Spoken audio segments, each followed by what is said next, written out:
کی سماعت کرنے والا بینچ ٹوٹ گیا ہے۔ 4 ججز کے نوٹس آرڈر شیٹ میں شامل ہیں، جبکہ سپریم کورٹ نے نئے بینچ کی تشکیل کی رائے دے دی ہے۔ اس پر بات کریں گے، حسین احمد ہمارے سے موجود ہیں۔ حسین، بتائے گا اس سے متعلق؟ جی دیکھیں، سپریم کورٹ کی جانب سے اہم فیصلہ سامنے آیا ہے۔ 23 فروری کی سماعت کا تحریری حکم نامہ جاری کر دیا گیا ہے۔ 14 صفحات پر مشتمل تحریری حکم نامے میں کہا گیا ہے کہ سپریم کورٹ کا جو 9 رکنی لارجر بینچ جو تھا، وہ اب سماعت کرنے والا جو بینچ تھا وہ ٹوٹ چکا ہے، اور 4 ججز کے نوٹ آرڈر جو ہے وہ شیٹ میں شامل کر دیے گئے ہیں۔ سپریم کورٹ نے نئے بینچ کی تشکیل کے لیے جو ہے وہ رائے دے دی ہے۔ فیصلے میں جسٹس منصور علی شاہ، جسٹس یحییٰ آفریدی اور جسٹس جمال خان مندوخیل جو ہے ان کے اختلافی نوٹ شامل ہیں۔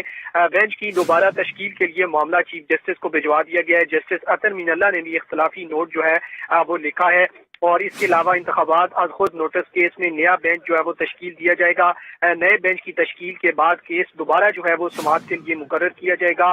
اہم پیش رفت ہوئی ہے، سپریم کورٹ نے انتخابات از خود نوٹس کیس جو کہ صوبائی اسمبلیوں سے متعلق تھے، پنجاب خیبر پختونخوا سے متعلق 23 فروری کی سماعت کا تحریری حکم نامہ جو ہے وہ جاری کر دیا ہے۔ فیصلے میں جسٹس منصور علی شاہ، جسٹس یحییٰ آفریدی، جسٹس جمال خان مندوخیل اور جسٹس اطہر مین اللہ نے 4 ججز کی جانب سے اختلافی نوٹ جو ہے وہ لکھے گئے تھے، اور بینچ کی دوبارہ تشکیل کے لیے معاملہ چیف جسٹس کو جو ہے وہ بھجوا دیا گیا ہے۔ اور عام پیش رفت جو ہے وہ یہ ہوئی ہے کہ سپریم کورٹ کی جانب سے جو 9 رکنی بینچ تھا وہ اب ٹوٹ چکا ہے، اور اب نئے بینچ کی تشکیل کے لیے رائے دے دی گئی ہے۔ انتخابات از خود نوٹس کیس میں نیا بینچ جو ہے وہ تشکیل دیا جائے گا، اور نئے بینچ کی تشکیل کے بعد کیس دوبارہ جو ہے سماعت کے لیے مقرر کیا جائے گا، اور اس کے بعد جو ہے وہ سماعت ہوگی۔ اس سے قبل 2 سماعتیں جو ہے وہ ہو چکی ہیں، ایک جمعرات کو ہوئی تھی اور ایک جمعے کو ہوئی تھی۔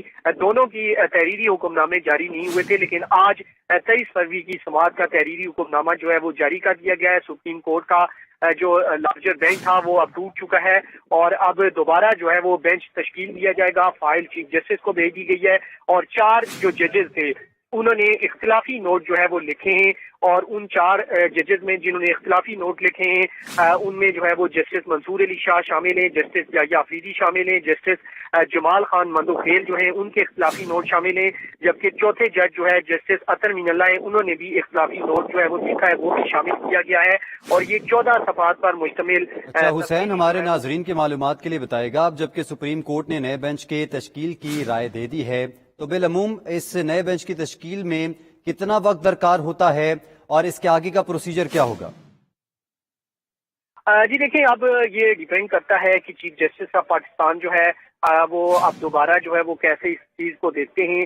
اس میں اہم چیز جو سامنے آئی ہے، جسٹس یحییٰ آفریدی کا اختلافی نوٹ جو ہے وہ سامنے آیا، جس میں انہوں نے کہا ہے کہ عام انتخابات کا معاملہ پشاور اور لاہور ہائی کورٹ میں زیر سماعت ہے، لہٰذا جو ہے وہ سپریم کورٹ جو ہے وہ یہ کیس نہ سنے، جس پر انہوں نے اعتراض کیا ہے۔ جبکہ دوسری جانب جو ہے ٹھیک ہے، حسین ہمارے ساتھ ہی رہے گا، ہمیں جوائن کیا ہے پریزیڈنٹ 92 نیوز اور سینئر جرنلسٹ محمد مالک صاحب نے۔ مالک صاحب بہت مشکور ہے آپ کے وقت ہے۔ مالک صاحب، گزشتہ سماعت میں ہم نے دیکھا کہ فاروق ایچ نائک صاحب کی جانب سے جب انہوں نے اپنے دلائل کا آغاز کیا تو آغاز میں ہی کہا گیا کہ ان کو 2 ججز پر اعتراض ہے، اور آج یہ حکم نامہ جاری کیا گیا ہے، یہ جو بینچ ہے وہ ٹوٹ گیا ہے، اب دوبارہ سے تھوڑا سا یہ ڈیلے ہوگا معاملہ۔ اب آپ صورتحال کو کس طرف زیادہ دیکھ رہے ہیں؟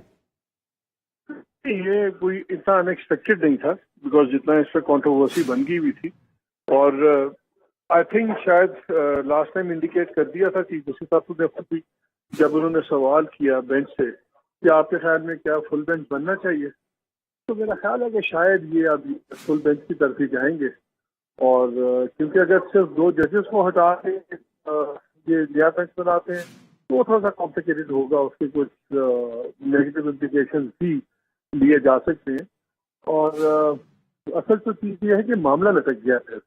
یہ جو تاریخوں کا ایشو تھا، پنجاب کے الیکشن کا، کے پی کے الیکشن کا، یہ ایک کرائسس گہرا ہوتا جا رہا ہے، اور اب آپ کو نظر آیا ہے کہ کتنی بے بسی نظر آئی ہے کہ سپریم کورٹ سو موٹو ایکشن لے کے اپنا بینچ توڑنے پہ مجبور ہو جائے، تب آپ کو نظر آنا چاہیے کہ بہائنڈ دا سین بھی کتنے پریشر ہوں گے۔ تو یہ خالی اتنی سمپل بات نہیں ہے کہ 4 ججز سے بات ہوئی اور بینچ ٹوٹ گیا۔ سپریم کورٹ کا 9 ممبر بینچ ٹوٹنا بھی مذاق میں، اور خاص طور پہ سو موٹو کیس۔ تو آئی تھنک بہت زیادہ پل اینڈ پش فیکٹرز ہیں، اور بہت چیزیں ہمیں نظر آ رہی ہیں، نہیں آ رہی۔